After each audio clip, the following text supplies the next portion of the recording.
Data produktivitas beras hingga saat ini masih menjadi perdebatan di level lembaga negara. Saat ini data komoditas beras antara Kementerian Pertanian dan Kementerian Perdagangan masih belum sinkron.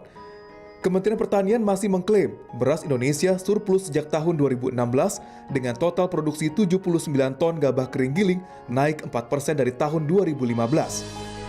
Berdasarkan data Kementerian Pertanian dalam Outlook Padi 2015, produksi beras Indonesia tahun 2017 bisa mencapai 46 juta ton, dengan jumlah konsumsi mencapai 32 juta ton. Ini berarti neraca beras nasional surplus 14 juta ton. Bahkan tahun 2018 hingga 2019, Kementerian Pertanian juga memprediksi akan terjadi surplus beras.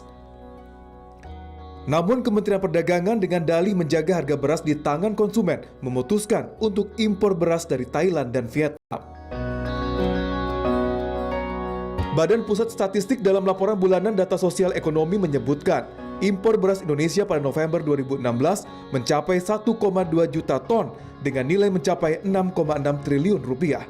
Nilai ini tertinggi sejak tahun 2013.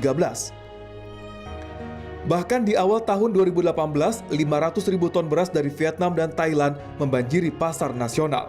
Distribusi beras impor ini bertepatan dengan panen raya di Jawa Barat pada bulan Maret. Kita sangat tidak setuju impor. Tapi yang harus dimaklumi, logika dagang itu beda dengan logika pertanian.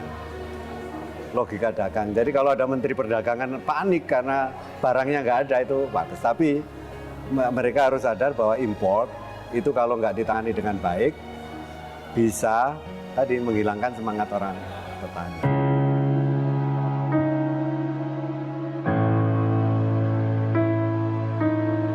Tidak ada kebijakan pangan nasional yang mendasar dan mengikat pemangku kepentingan dengan data tunggal yang kredibel membuat pertanian Indonesia sulit berkembang. Dan parahnya lagi, Badan Pusat Statistik sebagai pusat data nasional mengaku juga belum melakukan perhitungan pertanian dengan akurat. Metodologi ini perlu effort yang luar biasa lah. Petugas harus betul-betul terjun ke lapangan ke titik koordinat yang tidak bisa dirubah. Jadi untuk sementara beras dulu kita konsentrasi karena itu yang paling penting, nanti kemudian akan bergulir ke jagung dan yang lainnya.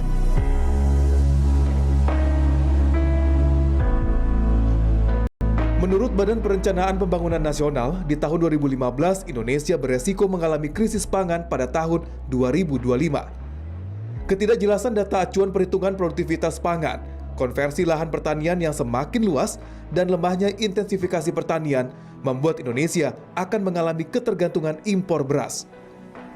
Akademisi dan juga aktivis pertanian menduga, selain adanya overestimasi produktivitas pertanian, ada upaya melanggengkan impor beras demi keuntungan segelintir pihak.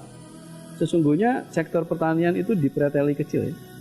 Dipreteli, di downsize dalam konteks kemandiriannya, ke sustainability-nya. Karena kebijakan-kebijakan yang mengelilinginya pelan-pelan dilepas ke pasar tengah. Dan tentu saja ketika ini yang terjadi, sesungguhnya yang sedang jadi pertaruhan adalah kehidupan teman-teman petani. Bayangkan misalnya ketika impor diberikan ruang oleh kepentingan tertentu atau oleh situasi tertentu, pada sisi yang lain pembelaan terhadap harga tadi juga minim, pada sisi yang lain upaya penguasaan lahan oleh kelompok di luar petani makin deras dengan quote-unquote judul pembangunan, terutama pembangunan infrastruktur, maka sesungguhnya itu skenario yang bisa jadi kalau membaca lebih luas, jangan-jangan ya secara implisit ada skenario besar, ada frame besar untuk melemahkan sektor pertanian.